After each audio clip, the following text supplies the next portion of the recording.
This is the Post Shift Podcast, your raw look at the hospitality industry. Good morning, Post Shifters, and if you are listening, it is obviously Tuesday morning, which means it's time for a Post Shift shot. If you're listening to this, I'm actually probably in the Bahamas having family vacation, and my wife has forced me to do that. I have taken my laptop because I have work to do. I'm still working on my second book, Great Northern Cocktails. Thank you all the bartenders who have given me recipes and bios for that. I'm slowly but surely working my way through editing all that. But today I want to talk about owning your failures. Owning your fuck-ups, your mistakes, your missteps, everything.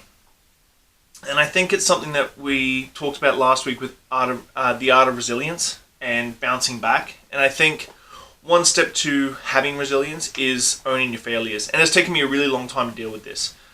Usually when I give this advice, it's after years and years of me dealing with it myself personally. It's not something that's ingrained in you. So when you listen to my podcast and listen to my advice, well, if you do listen to my advice, the big thing is to know is that it's usually after a big circle round that I actually get to the piece. And a lot of people have told me to get over it or don't blame someone else or something like that. And it's taken myself my own time to get there.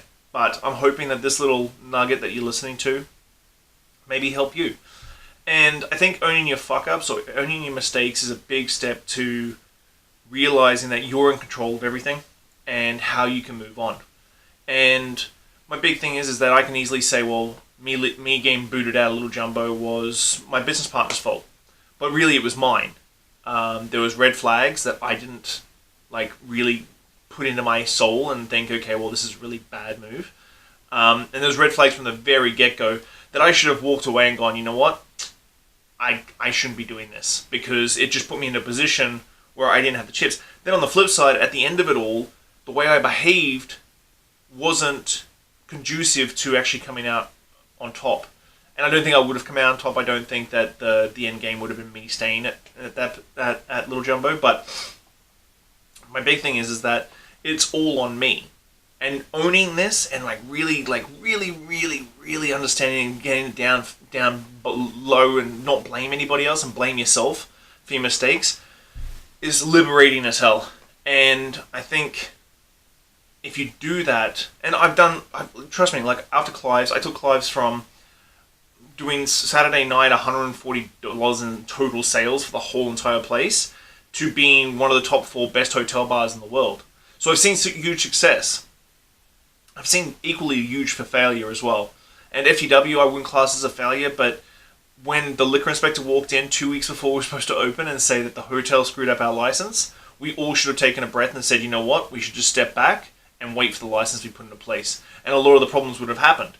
So owning your failures and owning your mistakes deep down inside is very liberating and makes you move on a lot quicker. And being able to move on, it took me 18 months, solid 18 months, maybe even 2 years of Little Jumbo crap in my head, in the back of my skull, and my heart, of my business partner's voice in my head telling me that I wasn't worth the business I was doing with Cafe Mexico or Olo or something. And even after I got industry tip-offs to get liquor inspectors and stuff like that, it still was just fucking eating away at me. And it goes back to what we talked about last week, Art of Resilience, is that the voice in your head has to be your own, not someone else's. And owning your fuck-ups and owning your mistakes, I think is probably the best way of getting around there and really moving on from that. And not letting yourself get into a position where it takes you months and months. And don't, this industry is hard because we're so passionate and we take everything so very, very personally that building on that and then losing it all is like losing a family member or a child or something like that, because it is, you just put so much into it and then you lose it. Of course you're going to take it personally.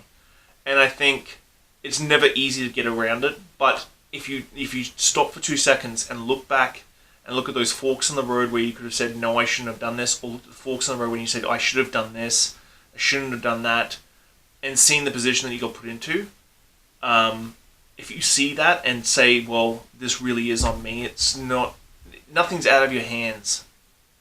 And taking that and saying, well, nothing's out of my hands, it has to be on me, is a very liberating and